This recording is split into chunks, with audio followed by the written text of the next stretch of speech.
finding out the best class is really, really hard. So I'll make it easy for you. Okay, so step 1, you go to your browser and you type warcraftlogs.com. And then you get to this page, and when you see the 3-bar icon, you click on it. Really hard, I know. And then you choose statistics. It doesn't matter which statistics you choose. I'm going to choose Radiance of Ashara because it's a really high boss. It shows you the best of the best of the best. And then, since we're all pro players here, I know, we're all that good, we're going to choose the max because that's us. And then we see, look, Fury Warriors at the top. So, Fury Warrior is the best class. Everything else is shit. We play Fury Warrior. Thanks for watching the video. Like, comment, subscribe, hit the bell. Think that's everything? Yeah, whatever. Roll the video.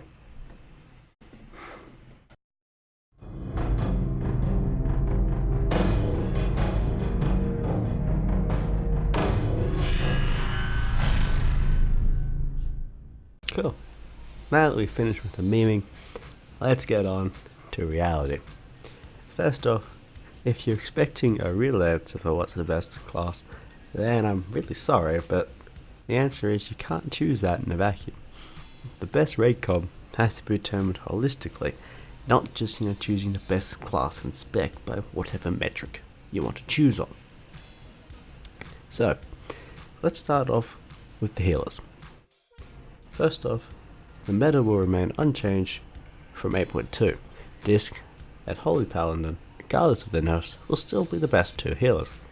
This is due to the fact that they bring passive DPS and a damage reduction cooldown, which 3 of the other healers don't bring either, namely Holy Priests, Resto Druids, and Mistweaver. You won't be seeing those 3 healers at all in Ny'alotha.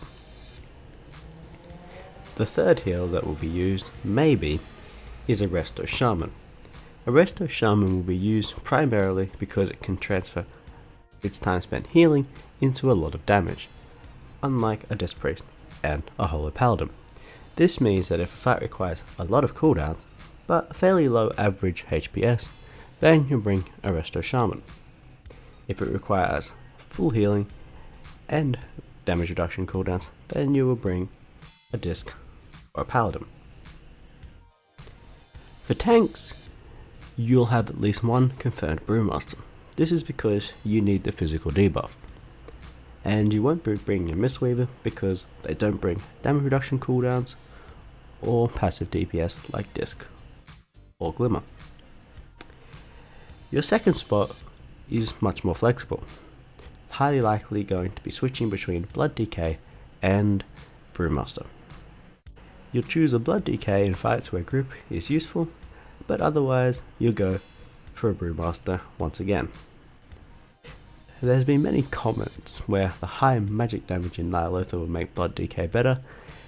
The reality is, this isn't very true. This is because the damage is still primarily physical, which Brewmaster handles better anyway.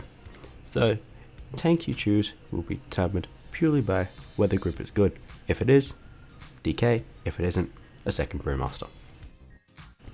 Moving on to the DPS. One mage for Arcane Intellect is obviously mandatory. This will be a Fire Mage because Frost and Arcane are really horribly tuned at the moment. You'll also need one Demon Hunter DPS for the magical debuff, and you'll need a Warrior for Battle Shout. After that, you will also need at least one Warlock for your Healthstones, because Healthstones are a better raid CD than the raid CDs most healers bring. Of course, you can take them into raids from outside, but it's highly likely that you'll bring in the Warlock anyway, so you can pretty much be confirmed a spot with a Warlock. For the rest of the DPS spots, what you bring purely depends on the type of fight. In Ny'alotha, this will basically mean that you mainly bring your multi-dot and your cleaving classes, so you'll be seeing a lot of Balance Druids, Affliction Warlocks, and Shadow Priests. Other DPS specs don't bring enough utility or unique buffs to justify their spot, and as such will mainly just be used to fill out any extra spots you have after taking the mandatory classes. So if you want a mandatory spot in 8.3, then for healers you have to play Disc or a Holy Paladin. For tanks it is a Brewmaster, and for DPS it is one of the buff classes, namely Mage, Warlock, Warrior or Demon Hunter. Every other class will be easily replaceable for most bosses.